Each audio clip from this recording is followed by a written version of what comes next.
رب العالمين وصلى الله وسلم على نبينا محمد وعلى آله وصحبه أجمعين. أما بعد, you know, it's very sad, some of the things which happen between the speakers or the du'at of Islam. It's very sad because the victims are you, the Muslims, not only you as in everyone who listens to them.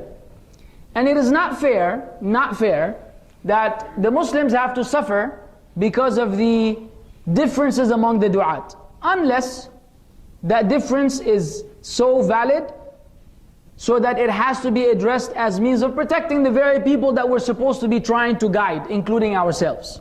That is exception to the rule, where we are contrast, 100%, there's absolutely no common grounds of merging, in which case, unfortunately, this has to be highlighted to the Muslims for their own good and benefit. But when the difference is not that vast, then it becomes a sad state of affairs, that we are at each other's necks. However, we are allowed to differ, right? Everybody's allowed to differ, provided that when they differ, they follow certain guidelines.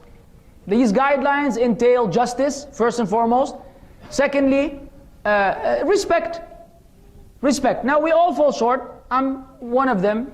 We all fall short in doing so because of the nature of human beings, of being, you know, overzealous or overexcited, and you know, stuff like that. There are a lot of emotions involved in da'wah, so someone may go overboard even though they intend good. I've done this many times, and I apologize now and before and forever if I have done so, right?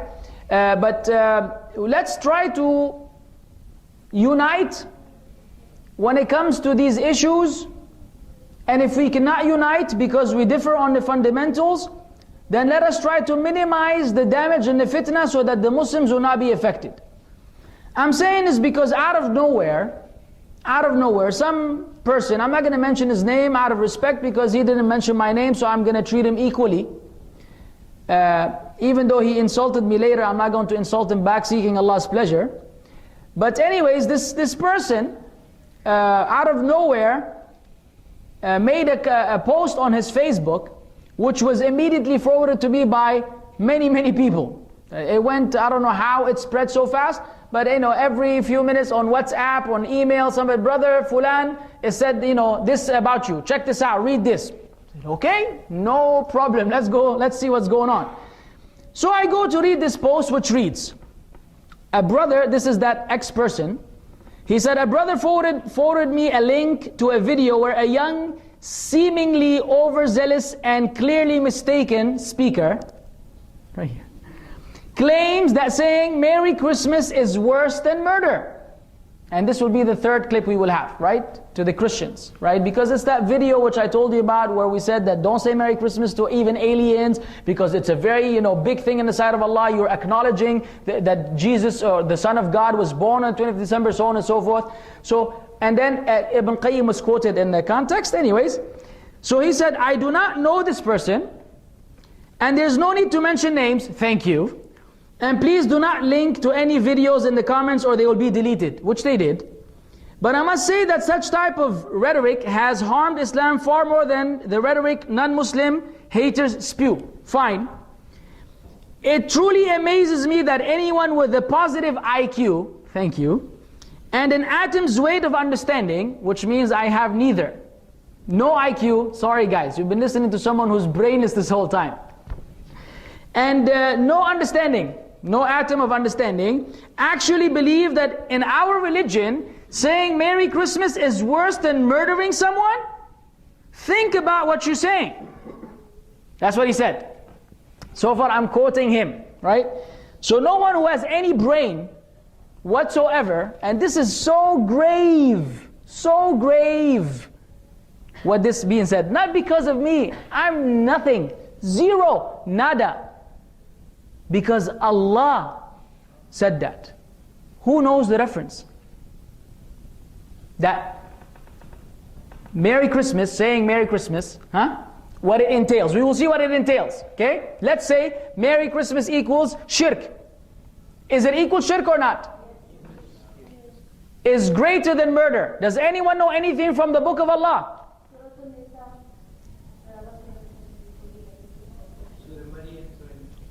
Surah Al-Baqarah, Ayah 191, وَالْفِتْنَةُ أَشَدُّ مِنَ الْقَتْلِ. Now it just so happens to be Abu al-Aliya and Mujahid and Sa'id ibn Jubair and Ikrimah and Al-Hasan and Qatada and Al-Dhahhak and Rabi' ibn Anas, the finest of the Tabi'een, all of them said the ayah means Ash-shirku ashaddu min al-qatli. Shirk is greater, is more severe than murder. And this person says, anyone with an atom weight of understanding, any IQ, how can he say that in the deen of Allah? Well, Allah said that. Mashi. We will let it slide. Didn't know about the ayah, forgot about the ayah, excuse the akhi. We excuse you for the sake of Allah. Ma fi mushkila, but stop there. Nope. He went on to say, to add insult to this, the speaker assumed that it is what Ibn al-Qayyim said. And this is a smear to the reputation of Ibn al-Qayyim. Then between quotations, and here I add the Salafis of today. Now we're going into a lot of drama here, huh? The Salafis of today have done more harm to the reputation of Ibn Taymiyyah, Ibn al-Qayyim and the actual Salaf than all the non-Salafis combined have. He later apologized in one of his comments for that. He said this was wrong, so we thank him for returning to the truth.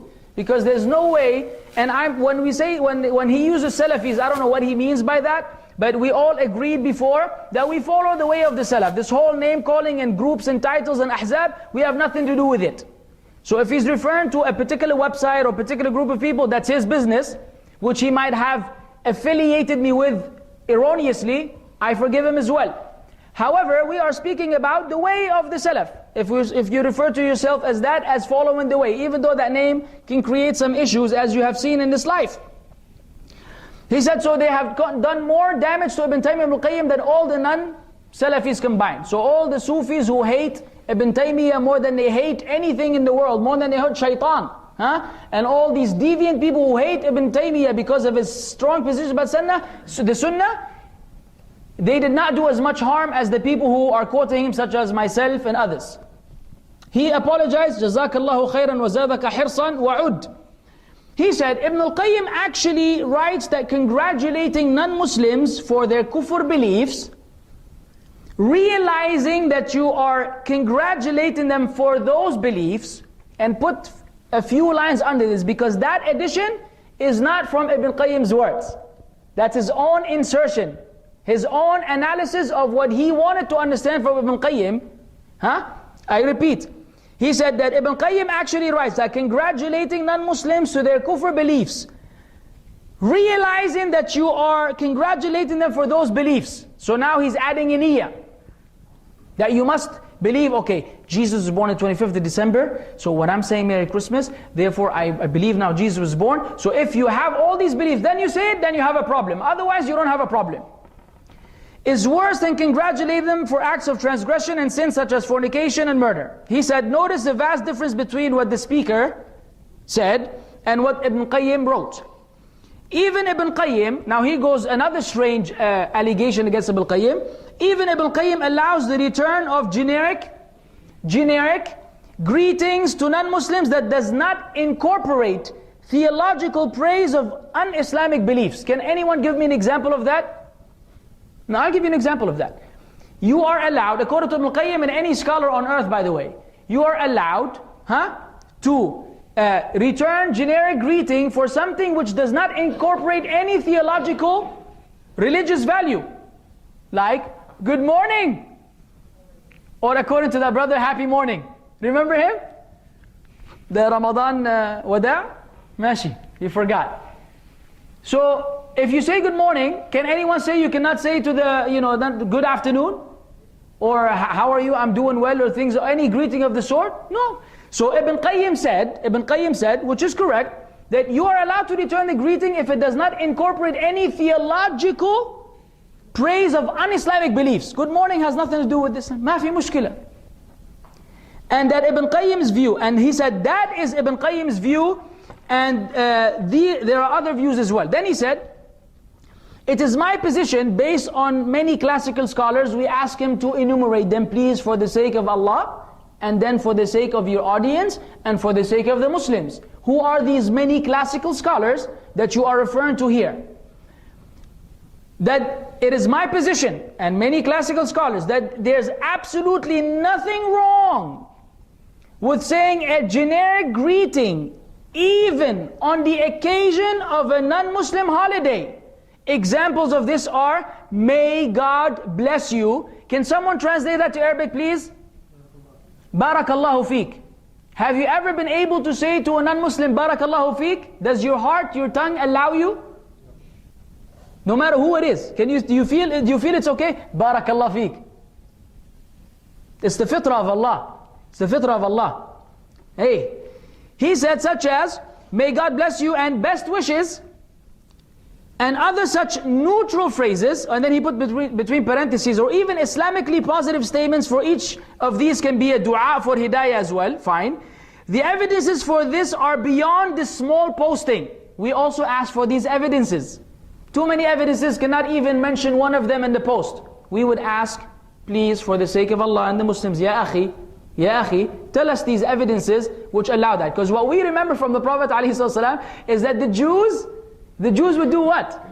They would deliberately sneeze in front of the Prophet ﷺ, hoping he would say what?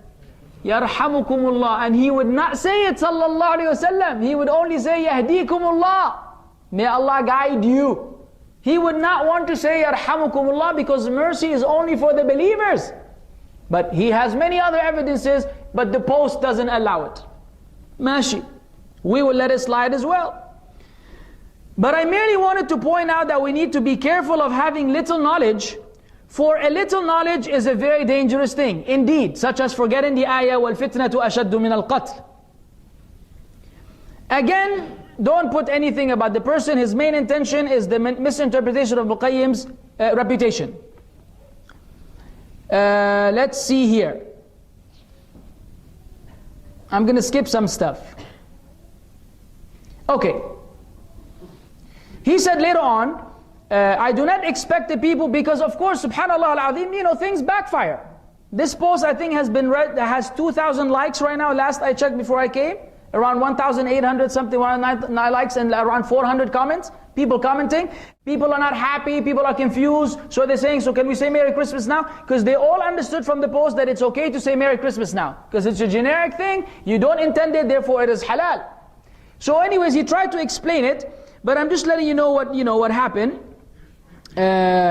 So he was saying to the people, I don't expect anyone to leave bad comments, okay?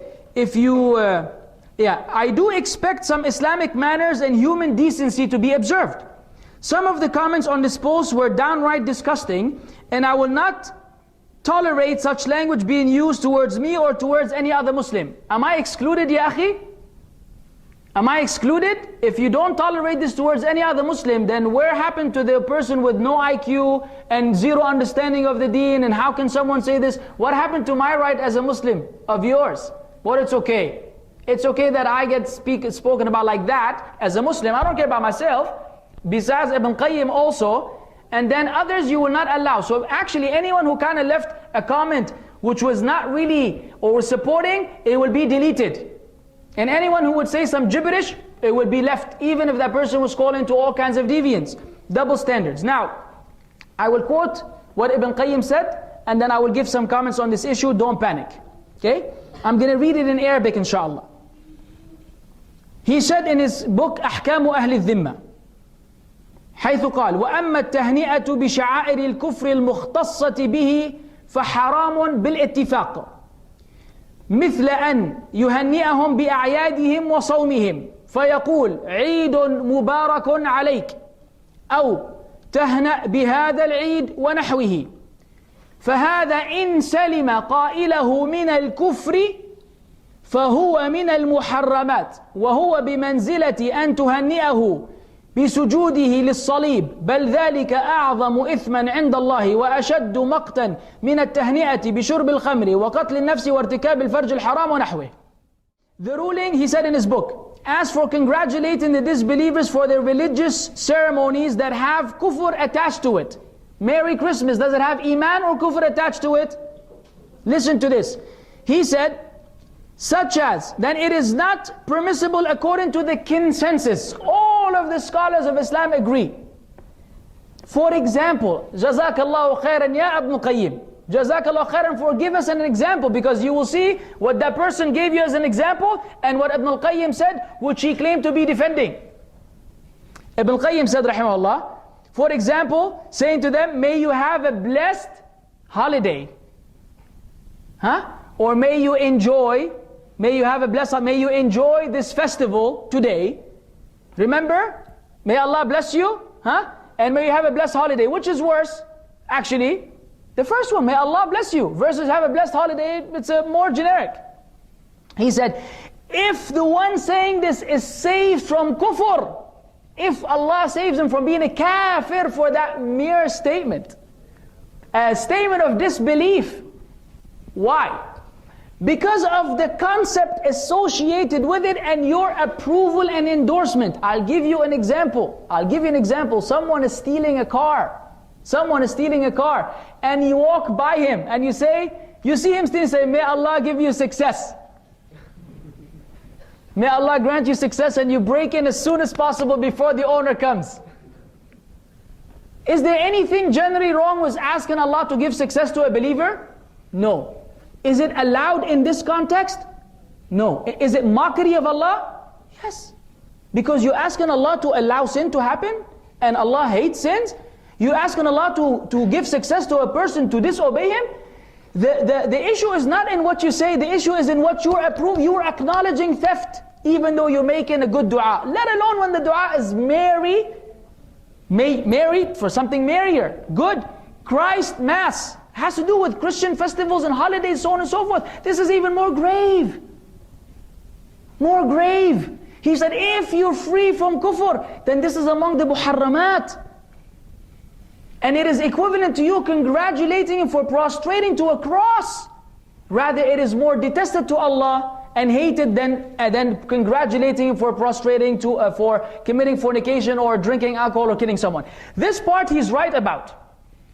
If he understood from my statement only the last part of Ibn Qayyim, I give him the benefit of the doubt. Why? He misunderstood. But why did he not understand the first part of Ibn Qayyim's statement? Which is that if the person is free from kufr, it's a statement of kufr to say Merry Christmas to someone. Because of what it entails, ya akhwan. Because of what it entails. It's the idea that God was born on the 25th of December. Subhanallah al-Azim. And you know Surah Maryam. You all know the surah. That تَكَادُ السَّمَاوَاتُ يَتَفَطَّرْنَ مِنْهُ وَتَنْشَقُّ الْأَرْضُ وَتَخِرُّ الْجِبَالُ هَدًّا أَنْ دَعَوْا لِلرَّحْمَنِ وَلَدًا. The heavens are about to split asunder, and the earth is about to rip open, and the mountains are about to fall in ruin, because they claim, da'aw, they alleged Allah has taken a son. Yani had it not been for Allah, all of this earth would have destroyed all of us. The earth and the heavens and the mountains, they cannot take, they cannot accept, they cannot tolerate the statement of the Christians that Allah begot a son. But Allah commands them to remain like this until Yawm al-Qiyamah, because it's ajal musamma inda Allah. And now you're going to come and sugarcoat the deen and this and that? You know why? Why is this happening? Because this is part of a phenomena, ya akhwan. This is part of phenomena which we spoke about in the lecture, Changing the Unchangeable. This is modern Islam. A modernized, watered down, westernized version of Islam that is in agreement with what is pleasing to the West, not what is pleasing to Allah Azza wa Jal. And wallahi, this particular person, I had never listened to him. Not even a minute worth of speech before. Never been interested. And when asked, I was often neutral. I don't know, because I've never heard, I cannot judge. So I said, since this is the situation, I don't want to be unfair to the brother. I have to also be selective in my words and my response, so that I will not go overboard and wrong anyone. Even though this is an issue, I will say not attack against me, I don't care about me. It's an attack against Ibn Qayyim and about those who follow the way of the righteous predecessors. And it's an attack for the Muslims who want guidance and are being misguided. So I decided to listen to a random lecture. A random lecture. And Allah decreed the following. The lecture was about something about moving forward, looking back while moving forward, something on these lines. And he began the discussion of coffee and how coffee was haram and then coffee became halal, and the various stages of coffee in Islam and how fatwa changes. How fatwa changes, or how things change. And he went on and on and on. He said, okay, now I'm going to take you to something very recent, 2013. 2013, I'm going to give you a classic example of what I was explaining to you earlier. What is it? The Umar ibn al-Khattab series on NBC. Who knows it? Raise your hand. Basically, NBC is one of these filthy satellite channels that decided to do something Islamic, which is a series about Umar ibn al-Khattab radiyallahu anhu. As soon as they did this, by the way, scholars from all over the Muslim world, in spite of their differences, agreed that this is something that you should not do. It's not allowed. Not allowed. And he said that. He said, subhanAllah, they differ on everything. That's the one thing they agreed about, that it is haram. And he said, those people, those scholars, now you're talking about scholars of the kingdom, scholars of Egypt, scholars all over the Muslim world, senior scholars. The shoe of one of them is equal to 100 regular people because of the level of knowledge Allah has blessed them with. He said all of them cannot see 3 or 5 steps ahead. He opposed that fatwa from day one. He opposed it from day one. He said, and I watched this series. In fact, his iman boosts when he watched this series. And wallahi, I had never seen it in my life. Alhamdulillah, I don't have a TV. I said, Ya akhi, since I'm going there, let me check. Let me check. YouTube is your best friend sometimes, huh? NBC, Umar ibn al-Khattab, first video that came my way, clicked on it. What is it? It's the story of Umar's Islam. For those who don't know, it's inauthentic, number one. The whole thing about him, Surah Taha and his sister and all this, is inauthentic. Obviously, a sheikh of hadith didn't write the script of the series. So it was the story of the Islam of Umar. And in this, there's music the whole time. Music. Part of the series. I was hoping it wasn't there, but I guess I was wrong. I said, that's the first one. Next thing in line is his actual sister of supposedly Umar ibn al-Khattab. And I will address this later. The more important thing actually. I'm going to leave the most important thing until the end. This lady is acting like the sister of that actor who's supposed to be Umar ibn al-Khattab and his sister. Are they allowed to touch each other in our deen? Yes or no? Yani if I find a sister say, oh, I'm going to act like your brother, so let's go for a walk. Say, Akhi, what are you doing? Wallah, we're acting, brother. It's part of a play in a school, and I'm supposed to be her brother, so ma fi mushkila. As soon as the roles end, I'll be back to, non-mahram. Now she's my mahram. It's a joke. So this lady is physically touching this man, who's supposedly her brother, and he's looking at her, and she's looking at him, and obviously she's covered, but she's not covered. And the whole show is music with men and women and this and that. And you get an iman boost by watching this? Because this is what we need today. This is the modern, this was saying, this is the new thing. He said instead of people watching Turkish soap opera, which has been translated, or Bollywood, for those who are from the subcontinent, at least they're watching something about Umar ibn al-Khattab. And who is this person who's playing the role of Umar ibn al-Khattab? This is the calamity. When you have a person who may be an alcohol consumer, a womanizer, and a smoker, who's smoking between the shots and of the event of the episode, is going to look like Umar. And you're going to show me Umar ibn al-Khattab, which is a fasiq, an evil, corrupt actor. And then even Fatima, the daughter of the Prophet ﷺ, is even displayed in this video. This is the Sahaba to you? And by Allah, if you let your children watch this garbage, And 20 years from now you tell him, close your eyes and think of Umar ibn al-Khattab. Who are they going to think of? This actor. You have tarnished the image of Umar ibn al-Khattab forever, because Allah decreed that we don't know what he looks like. And you bring me some clown from the street to be Umar and Fatima and Abu Bakr and the Sahaba of the Prophet ﷺ in a video of music all the time and mixing and all kinds of haram in one, supporting one of the most evil channels in the world. And you have the nerve to say to the Muslims, I have iman boosts when I watch this? Fear Allah ya akhi. These are all in your neck yawm al-qiyamah. If you want to watch it, zip it. Watch it and fear and ask Allah later for forgiveness because of our weakness. We du'at have a lot of sins on our own. This is enough to worry about before misguiding the masses. We can sort our problems with Allah behind the scenes. Once you affect all of these people, you are in trouble, my friend. You're going to tell the people you get an imam boost, you want this is the ummah? Because in America, that's how Islam is. Then he went on to say, like this Dark Nights. How many of you watch Dark Nights? I'm like, what the heck is Dark Nights? So no, I think only a few people raised their hand and said, you know you're joking, you know you watched it. He said it came out what, in Ramadan? It came out in Ramadan. He said the main question on Facebook was, the Muslims, the main question last Ramadan was what? Do I have enough iman to wait till Ramadan ends for me to watch Dark Nights? Or my iman is not strong, I will watch it even though it's Ramadan. Ya Shaykh, this is the graduation from Medina University. This is the appreciation of the shuyukh. The shuyukh whom he's disconnecting from the people. His own shuyukh, you know what he said about them?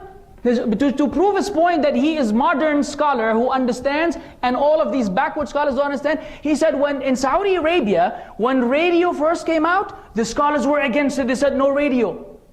They thought radio was a jinn. He said, so some of the scholars went and grabbed the Quran and went under the transmission tower, the tower of the radio, and they were reading Quran so they can get rid of the jinn so that they will not transmit. They thought it was jinn, they could not be such thing that will send voice. How can you hear a voice coming from a speaker? By Allah, if you say this to the Muslims about the scholar, what do you think about the scholar? Is that going to make you look up to them or belittle them like some idiots who don't know anything and you are the one who understands anything? This is degrading the ulama. They said they don't understand. They don't understand. So then later on they said when they heard the first time the radio reciting Quran, they were like, oh okay, this is good now. Because how can it be jinn if they're reciting the Quran? So radio must be okay. Haram ya akhi to say this to the Muslims. When Allah says, يَرْفَعِ اللَّهُ الَّذِينَ آمَنُوا مِنْكُمْ وَالَّذِينَ أُوتُوا الْعِلْمَ دَرَجَاتٍ. Allah will raise these people who believe and be given knowledge in degrees. You're not even worse their shoe. You come and make them to the people like some bunch of fools who don't understand. Do you really, brothers, think that the scholars are that heedless? That they sit at home and they know nothing but the books, and when they deal with you, they don't know what's going on? These people are more intelligent than you can ever imagine. They are the ones who are 5 steps ahead in seeing, and you are the blind one. Because they know where the Sahaba stand. They look at the benefit and the harm. Yes, if you have been watching Turkish soap opera, you move to watching the series about Umar al-Khattab, that's an improvement for you. But what about the level of the Sahaba's respect? Where are you going to go with that? Where are you going to compromise that? How are you going to fix that? There's no way to fix it. This is a disaster. You're ruining the image of the Sahaba for eternity and the lives of this ummah by watching this garbage, a bunch of silly actors pretending to be the Sahaba of the Messenger of Allah. This is grave. And these are the scholars, al-Rabbaniyun, who can see, who say, be careful. Don't be fooled by the hype. Don't follow the footsteps of the Shaytaan. You're better off when you close your eyes, have no idea what Abu Bakr looks like, no idea what Umar looks like, than you thinking he looks some ex-actor, who you will see him next week in the new soap opera with a woman on his side. Say, this was Umar in the same episode, now he's this man? Umar is now innocent, and he's being accused of things he's innocent of. You are actually harming the Sahaba. So from this kind of mentality, these people come. And from this kind of institute, you hear about the Jannah hug. Jannah hug? Did you know about Jannah hug? Jannah hug, ya akhwan, wallah al-azim, I almost lost my mind watching these things. Jannah, same institute with these kind of people. Did Jannah hug? Imagine me as a speaker right now. Suddenly I say, ya akhwan, stop, stop, stop. All of you come here. And all the brothers run up to me, and we all, become one circle, and we say, Jannah, Jannah, ole, ole, ole, ole. Ya akhi, they did this, ya akhi, in a seminar, in a da'wah seminar, about ilm. Brothers acting like fools. Ole? Is this a soccer match? Is this how we ask? Don't you feel ashamed to ask Allah for Jannah like this? Hey, ya akhi, this is the shughul of the Sufis. These are the same people who come up with something called PIF. Punch in your face. What is punch in your face? Punch in your face for any young Muslim speaker. Any young Muslim speaker who requests a particular type of coffee, you should be punched in your face. If you like to be called a sheikh, you should be punched in your face and kicked. And da-da-da-da-da. If your da'wah is comedy, you should not even write a PIF, nor should you be given da'wah. Now, we do not deny that entertainment is okay. But if you as a da'i are equal to a comedian, rather worse, your whole post, everything about you is comedy, comedy, comedy, to the point that you have the nerve to have something called punch in your face. Is punching in your face halal or haram? Haram. You're not allowed to hit a Muslim in the face, period. Even if you're sarcasm, even if you're joking. Say, well, we know it's haram, but we're just joking. And we do magic, but we're joking. And we do this, but we're joking. What is this, joke? Then go joke, ya akhi. You cannot make more jokes than a stand-up comedian. If you're making more jokes than a stand-up comedian, you're in the wrong business. If you would like to joke every now and then, barakallah feek, keep the mood, nice and easy for the brothers and sisters who are coming here and trying to learn, but don't want to be bored to death. Ma fi mushkila, because we're not ulama. I'm not a sheikh, with a book teaching you word per word, and we have the tullab al-ilm with their notes and everything. This is not this kind of event. You come here to lighten up and learn something new and apply a sunnah which you have forgotten. I'm not teaching you how to become a sheikh tomorrow. So there's some jokes incorporated to make sure that you are happy within the limits of Allah. But to turn the whole thing into punching in the face, punching speakers in the face. You know what's sad about that? That when you make a list of 10 reasons to punch a speaker, by the way, he's speaking about speakers in the face, and any one of these speakers by mistake falls into one of these 10, and he's invited by a organization, how is he going to be treated? When they read this post, he cannot ask for a particular coffee, for example. And then this miskeen hasn't slept in 3 days, so he wants a cup of coffee, he asks for a cup of coffee. The speaker we invited, we should punch him in the face. The guy doesn't deserve to be here. Look, he's one of these clown speakers that Fulan spoke about. He's on the list of, Ya Shaykh, haram alayk. These are all these speakers now you have insulted. Hype. So this kind of organization has these kinds of people promoting this kind of message. But we say, we're not here for war. Wallahi, we're not here for war. Ya akhwan, you brothers who are involved in this kind of da'wah, why are you doing this to the Muslims? What do you have to lose, ya akhi, if you stuck to the sunnah while incorporating some halal entertainment? Why going to extreme? Why confusing the masses? And then the people are confused. Wallah, I listened to you and I listened to him. And he said this and you said that. And he spoke about you, spoke about him. I don't know which one to choose. He makes the wrong choice, he goes to Jahannam. Seriously. Because that person will look up to this person and he will take knowledge from him blindly. Khalas, this person will become a sheep with the shepherd. And so we become a source of misguiding the Muslims who supposedly we did all this to do what? To guide. It's defeating the objective of our da'wah. So if you want to be responsible for all this on the Day of Judgment, that you were the entertainer of all these Muslims while da'wah became sidelined, then it's your choice. But I say, I advise you and advise myself to abandon this. Let us work together towards the benefit of these people. We have a lot of shortcomings and sins on our own, to include the rest with us because of their deviance as a result of our errors. Let's work together on something that is pleasing to Allah. There's no shame in saying, I was wrong, I apologize, I will change. This is the honorable man. And I say it now, for anything I've said that was wrong, I apologize. For them, if I've insulted them, I apologize. I don't care, I have nothing to lose. And that should be the attitude of every Muslim.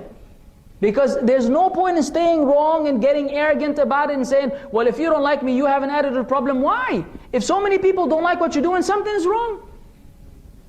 Because the other comment is, you're not allowed to not like what this person is doing. If you have any problem, if you advise him, don't advise him. Why? He already knows. What is this, dictatorship of da'wah? Dhulm to the Muslims, where the Muslim is looked at as he's nothing. So this has to be put an end to. I say to you, ikhwan and akhawat, you're confused, you have the right to be confused. We have extremes in da'wah. We have organizations that call to the way of the Salaf, but have taken it to a level that is beyond what is allowed and acceptable. And we have groups that are taking you away from the way of the Salaf, and they have taken it beyond what is allowed and acceptable. And you are also confused. You don't know, if you go with this one, you're falling into one of the two extremes. So we are becoming a source of issue and a conflict for the Muslims. That's why we have to stop this. As for you, brothers and sisters in Islam, Allah has given you intellect, and you can tell the right from wrong. Alhamdulillah, with your own fitrah. Because Allah made the truth overpower, and it will diminish the falsehood. You will just see it. But be careful of one's desires. The only time we will see things the other way around is when we are so much involved with our desires, we start seeing what is not pleasing to Allah to be good, and vice versa. So if we are sincere, we will not have an issue. So ask Allah Azza wa Jal to forgive us all and to guide us all and to guide the Muslims who have been confused because of this. هذا والله أعلم وصلى الله وسلم على نبينا محمد.